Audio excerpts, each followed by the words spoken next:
Hi, my name is Andrew, and I just got second place at YCS Sydney. Don't know how, first YCS ever played, but we got there.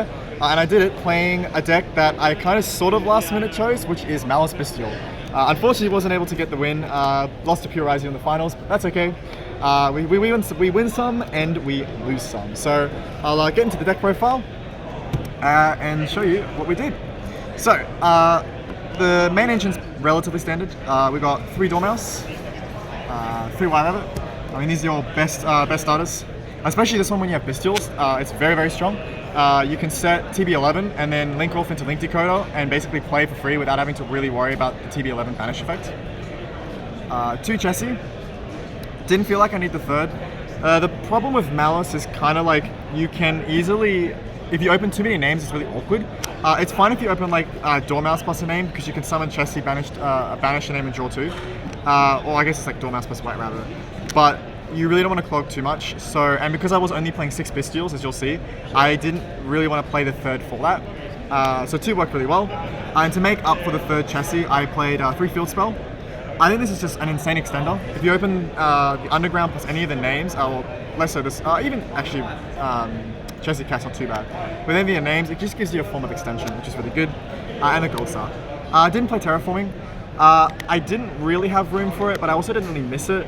I know a new Droll would be relatively popular, and I didn't want to play into it too badly. I mean, this deck doesn't really play to Droll that much. Yeah, I didn't really miss it. I didn't want to clog up too much engine either, because the approach that this list has is that you want to win game 1 as much as possible, because going first game 3 when you get landed, you want to be able to just kind of like stop them from playing as well, with cards like Strike, as you'll see in the side deck. So making sure we win game 1 was priority, and we just didn't want to open too much engine. And this worked really well, so I was happy. I didn't feel like I would change these ratios. And we just play 1 of each trap. I literally opened 2 boxes to try and pull this as a super. I couldn't, but I pulled the collectors of this, so you know what? You win some, you lose some, I guess. So that's the engine, the main engine. I'd say it's relatively standard. A lot of lists play these ratios. I think some play Terraforming as well. The main thing is I don't play Allure of Darkness. I felt that Allure played, firstly, again, into Droll a lot, but also it was something that Pac actually mentioned in one of his Twitch videos, that it's really awkward when you open a Bestial and name an Allure, because you never really want to go Allure because you're forcefully banishing already. And so a lot of the time when you open those hands, you just never use Allure anyways, it's just a dead card. At that point, you may as well be a hand trap or another Bestial. It would be infinitely better. And funnily enough, super unlucky for the Maliss player I played in top 4, who went Allure and discarded 5 cards in their hands. So, and I had that actually happen to me in my OTS event before this, so I was like, nah, I'm not playing that card. I would prefer not to. So for the secondary engine, we play the Bestials, 1 Magnuma, 3 Durastorm, and 2 Voldrake. I didn't feel like I needed too much more. I kind of wanted to respect the pure Ryziel matchup, which ended up losing to the finals anyways, L. And I felt like if I played too many Bestials, my matchup into that would be a lot worse, because these cards are not really proactive. They don't really stop the Ryziel cards. Durastorm's okay, but if they get to cross, it doesn't really matter. Opening these is nice. Like, I did think about potentially playing a 3rd Voldrake, but in the end of the day, I think this is fine. You don't really want to clog up them too much, and I know for my OTS one time I actually ended up drawing, like, my opening hand was like this, and I was numb. I didn't want to open too many Bestials. One's perfectly fine, especially when you're drawing like up to 3 cards. You can usually draw into another one anyway. So playing 5 was correct. I don't think you don't need to play too much. I think if you're expecting a lot more Fiends with decks, it's probably correct to play like 8 or 9, or maybe 7. But I didn't expect there to be as many of that. So I was happy with this. And then for the rest of the non-engine, we played 24 hand traps, I believe, in the main. We play 3 Furilos. I know some Maliss people were cutting this. I think you kind of just have to. It's Max C. It's a card that can really put a lot of pressure on them, and drawing cards in this deck is kind of nice, especially when you can draw into all the other hand traps. I mean, yeah, it can get ashed, but honestly, them not having ash is just one less card I have to worry about, especially with something like White Binder come back. So I'm fine with that if they ash it. But also, because I play Metal Chonus, if I can ash check with Furilos, I know my Metal Chonus is probably resolving. And if that card resolves, I pretty much just win the game on the spot. Free Ash Blossom, because you need a counter to Furilos. It's an insane card this format, so yeah. 3 Shifter in the main. I think this card you kind of just have to main deck. It is so incredibly strong. The amount of matches I've won with this card is ridiculous. I know Jeff Jones did. I think you just really want as many turn skip cards. And I know, like, I played against a Fire King player and I saw this game one, I just instantly won it. And also a Mitsurugi player. Like, I feel like in a deck like this, you really want to make sure you win game one. And this is just another auto win card. It plays with Impulse as well, because it's a dark. And also going first, if you open like Shifter plus Bestial plus Name, there's a cool combo where you can enter like Firewall plus Crypto, and the Firewall can add Shifter back and you have nothing engraved, so you can just use it again. It's disgusting. If you get to that board, it's just over. There's nothing they're doing to break it. So I think this card is just mandatory. If I see it on hand, I'm doing really well. And even in the Maliss mirror, which I did lose a Maliss mirror because I have this, it's interesting because it makes their boards a lot weaker. And so it's not a completely dead card. If you pair it with stuff like Imperm or Impulse, it's actually not too bad. So like, you don't really want to see it, but it's not like the end of the world. Sometimes it's okay. But I think it's just mandatory. If you're not playing this, yeah, good luck, I guess. This card was the MVP of the event. Yeah, this card's crazy. Being able to summon cards like Nightmare Griffin to negate Phoenix's stuff, being able to banish a Detonator, which this deck just loses to that card. So you get rid of the Detonator and you just win for free. That's how I won one of my pure Ryziel matchups. This card resolves, you're just winning the game. It's so broken. It's even more crazy in the mirror because you can summon it. You can negate like a White Binder or really anything they have in their field. Summon like a White Rabbit, link it off for Link Dakota, Bestial, and you get the effect when it comes back. It's like you can open 0 names, this and a Bestial, it's full combo. So this card's ridiculously broken. Yeah, you want it as much as possible. And also in the mirror, what's really good about it is you can go Metal Tronus targeting one of their cards that they normal summon and banish it face down, and now all their Bestials and Extenders are dead. Which is, I did in my top 8 against Fox, I believe. It was either top 8 or top 4 against one of the Maliss mirrors I played. And they just didn't have many ways to extend, so it was free. I played 1 Coolbuy and 1 Talents in the main. I think it's good just to have some defensive cards. Talents came up a lot. I drew this card a decent amount, and I think it's one of these cards where they know you're playing in the main, they're always forced to respect it, which was really good. It made people play really awkwardly. And Callby in the main is also just like against Fiend's decks, you can like call by their cards, like the Lacrima. Not even Lacrima, the Requiem actually, and then the Lacrima still shuffles. So this card I feel is just really good. It's just a generic card. It makes your boards a lot stronger as well. Yeah, I think this is fine. It does help push boards. Now this is the weird one, I think. 3 Imperm. A lot of people aren't playing this card. I don't know why. I think this card's ridiculously broken, and you kind of need more ways to be able to stop the duo drive. Because in this deck we have like 9 ways to stop. Well, I guess it can sort of count for us. About like 12-ish, more so 9, but 12-ish ways to stop duo. Because a lot of the time they're never going for duo under Shifter, and probably not also under Frivolous unless they want to be greedy. And so you want as many ways to stop the duo drive so it doesn't resolve. And these cards just kind of do it.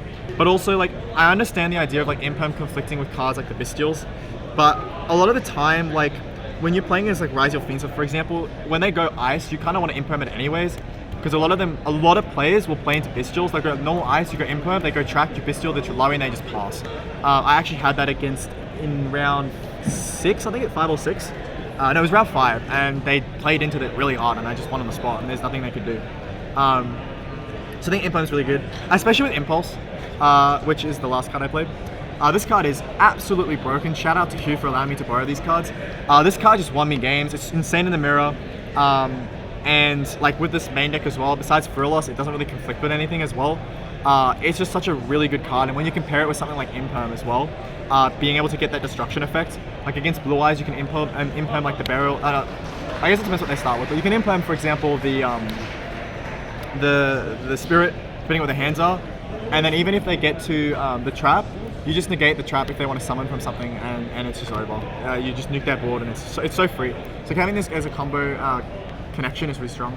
But also having these two in Ryziel is really nice, because you can like Impulse the Ice and then Imperm like the Duo Drive. So I think this is really good. I would never cut this card. It's so strong. And it's also just another thrust target when you're going first.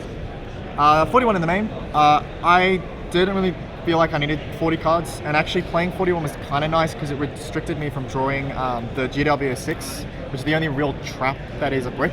There's not really many bricks in this deck because you have a lot of extenders, but that's the real one you don't want to see that often. I didn't see it too badly, but yeah, 41 in the main. For the extra deck,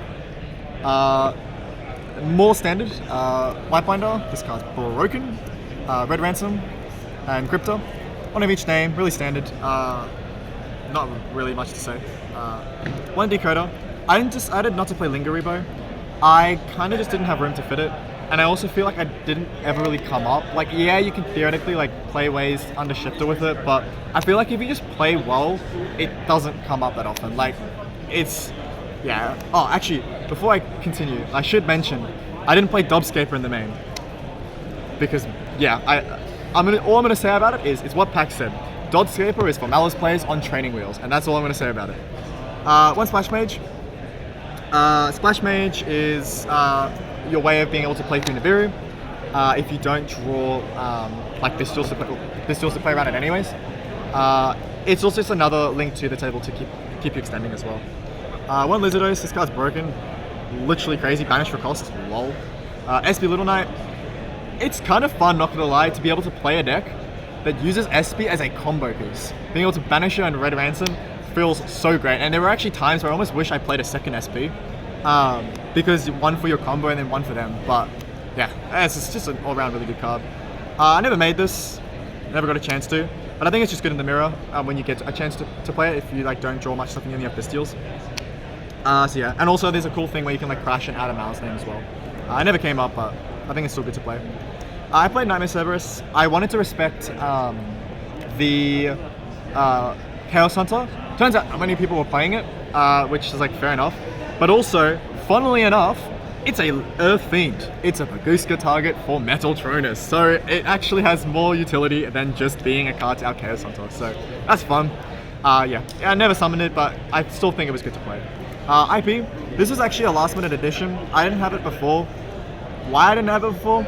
I don't know, but this card's really, really good. A lot of the time, you're like an end on board with IP.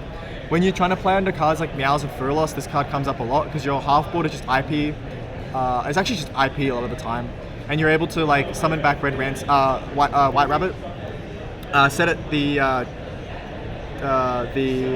MTP07, and then make the White Binder, and you still get all the effects despite and only giving them one draw. So this card comes up a lot, and it's won me a lot of matches being able to play it as well.